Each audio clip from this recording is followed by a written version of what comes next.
Hi, I'm Monique from Boxcar Marketing with your 1-minute marketing tip, and today's tip is about press releases.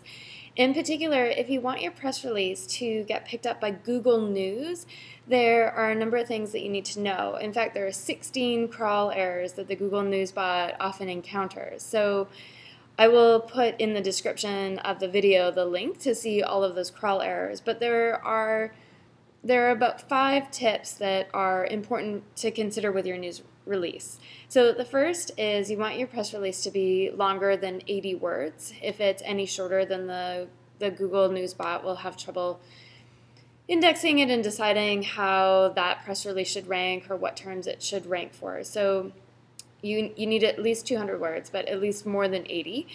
You want to make sure that the body of your press release has paragraphs, and paragraphs are not single sentences or 1 to 2 sentences. You want a few sentences per paragraph, because if it looks like ones and twos and it's not really grouped together, then that is another thing that the Googlebot stumbles over.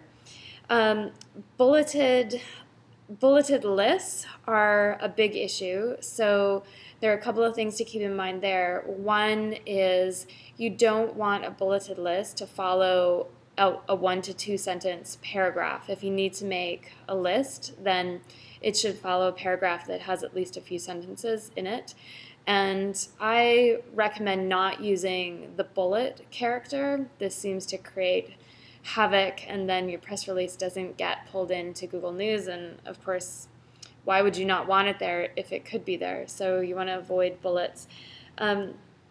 Old dates, if for some reason in the press release you need to mention a previous date or an older date, the Newsbot is looking for things that are at really fresh, basically, and no older than 2 days. So if you have to reference a date in your press release, you have to make sure that the published date of the press release appears before that outdated date. And most press release services are going to pull that fresh released press date right at the beginning, so you don't necessarily have to worry about that, but just it's something to consider.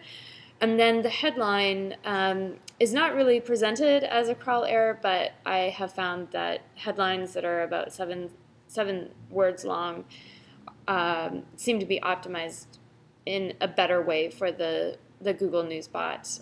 But anything between 2 to 22 words in a headline is kind of the range you want to go for, but I try to stick to 7.